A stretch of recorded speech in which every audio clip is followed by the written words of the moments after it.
Ini yang terpenting nih saudara. Apakah di desa Anda terdapat sosialisasi yang diadakan oleh kepala desa atau perangkat desa terkait dengan program-program yang akan dilaksanakan di desa? Apakah ada? Jika tidak ada, patut dicurigai bahwa dana desa tersebut perlu dipertanyakan dan perlu memang dipermasalahkan kepada kepala desa. Halo kawan-kawan, kali ini kita akan berbicara soal anggaran dana desa yang tidak efektif dan tidak transparan. Sebagaimana yang kita ketahui bersama bahwa pemerintah melalui Kemendesa telah menganggarkan anggaran desa sebanyak 70 triliun pada tahun ini, yakni tahun 2023.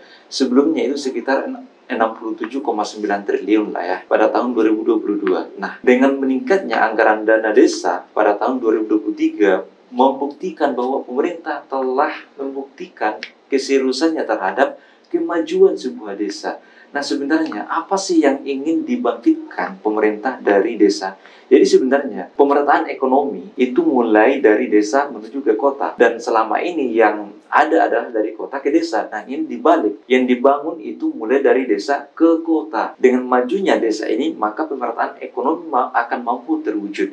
Nah, sebenarnya yang ingin dibangun pemerintah melalui desa ini seperti mengentaskan kemiskinan, ingin memberdayakan dan meningkatkan kualitas sumber daya manusia atau SDM di tengah-tengah masyarakat, terutama desa ya. Kemudian, dana desa ini diperuntukkan untuk mengentaskan kemiskinan ekstrim, meningkatkan ekonomi masyarakat. Dari dana desa ini, pemerintah juga dapat mengembangkan tahap-tahap penyelesaian bencana ataupun pencegahan bencana. Dan ini yang paling penting dan merupakan bagian dari program jangka panjang, yakni mencegah stunting. Gizi buruk merupakan persoalan yang sangat mendasar karena faktornya itu sangat banyak pula, mulai dari pernikahan dini atau ketidaktahuan orang tua atau lingkungan anak-anak itu sendiri, sehingga kekurangan gizi dan menyebabkan kekurangnya kualitas sumber daya manusia di desa. Kita lihat pada tahun 2022 anggaran desa itu sebanyak 67,9 triliun. Itu sama dengan 2,28% dari total anggaran negara sebanyak 3.062,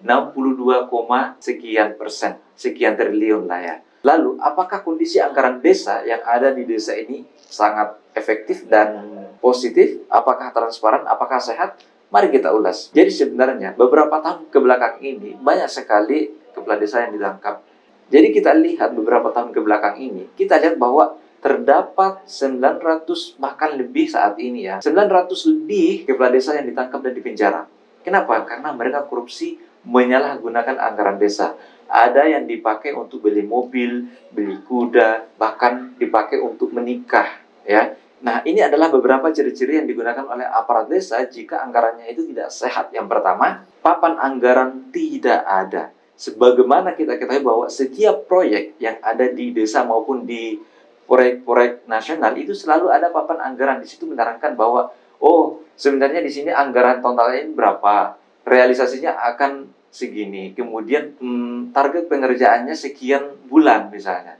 Nah, di situ tuh sudah jelas. Nah, kalau misalnya di desa terus papan anggarannya itu tidak ada, itu patut untuk dicurigai. Apalagi di desa, misalnya di kantor desa itu sebenarnya harusnya ada papan proyek. Biar di kantor desa ataupun di lokasi proyek itu harus ada papan proyek. Ciri-ciri yang kedua, anggaran desa tidak efektif dan tidak transparan, yakni anggaran desa dipegang oleh kepala desa ataupun kepala-kepala yang lain, sedangkan bendahara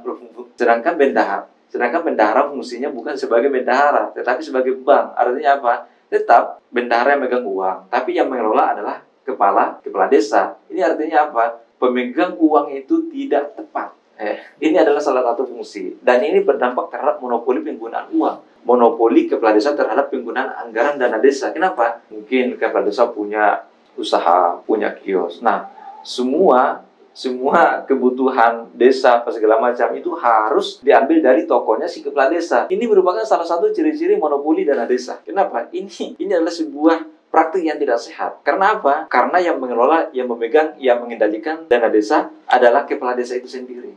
Ciri-ciri yang ketiga yang perlu dicurigai ketika para pengurus desa itu berasal dari keluarga kepala desa sendiri. Nah, ini yang sering terjadi, namanya nepotisme. Nah, ketika nepotisme diperhatikan di kepala desa, bagaimana di tingkat kecamatan, bupati, ataupun provinsi, atau bahkan di tingkat nasional. Ini kan sebuah tanda bahwa SDM negara Indonesia itu sangat rendah, apalagi beberapa suku di Indonesia itu dengan budaya-budaya tertentu yang mendorong bahkan sudah menjadi ciri khas atau sudah menjadi budaya yang tidak bisa diindahkan bahwa nepotisme itu tidak baik, tapi tetap aja dilakukan ya dengan motif tertentu. Ciri-ciri selanjutnya yakni penggunaan anggaran benar-benar sesuai dengan rancangan anggaran dan belanja gitu. RAB maksudnya ya. Jadi ini patut dicurigai juga. Karena kenapa? Karena RAB itu pasti di dalamnya terdapat rincian-rincian yang dalam praktiknya itu tidak sesuai dengan yang ada di lapangan. Oleh karena itu, jika benar-benar sesuai, maka perlu dicurigai. Ciri-ciri selanjutnya yakni BPD mati atau perangkat desa itu makan gaji buta. Nah, ini yang benar-benar harus diawasi nih. Jangan sampai BPD desa itu tidak bekerja, alias tinggal menerima anggaran tapi tidak melakukan sebuah peningkatan yang signifikan di tengah-tengah masyarakat. Ciri-ciri selanjutnya yakni perangkat desa atau masyarakat yang vokal terhadap perangkat desa atau kepala desa itu disingkirkan. Kenapa? Kepala desa atau perangkat desa anti kritik terhadap penggunaan anggaran, sehingga ketika ada mengkritik, ini mempertanyakan istilahnya ya, mempertanyakan, oke, mana nih anggaran desa nih? Kemana nih penggunaannya nih? Tepat tidak? Nah, kepala desa itu disingkirkan. Bisa saja dengan menghilangkan nyawa, menghilangkan jejak, dan segala macam.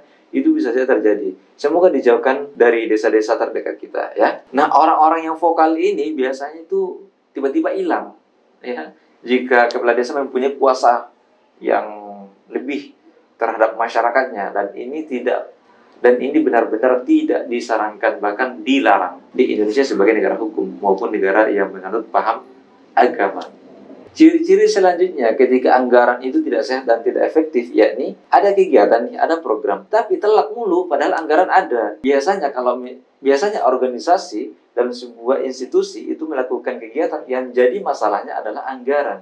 Tetapi ini di desa anggaran sudah ada, tetapi kenapa telat? Berarti ada masalah. Kenapa harus dipertanyakan seperti itu? Karena bisa jadi anggarannya itu dialihkan ke yang lain.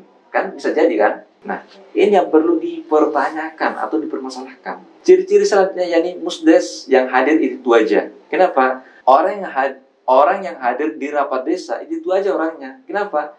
Untuk menjaga kerahasiaan tertentu. Jika ada rahasia yang bocor, itu pasti berasal dari orang luar. Makanya orang yang diundang itu aja. Kenapa?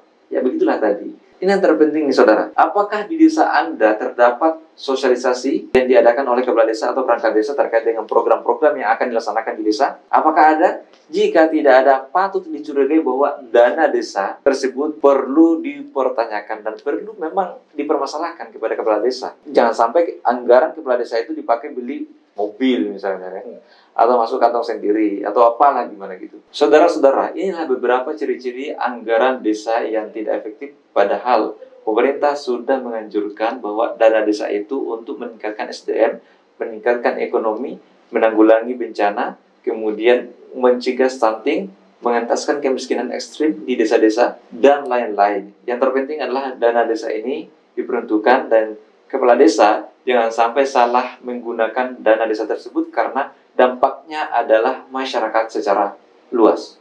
Terima kasih. Salam sejahtera.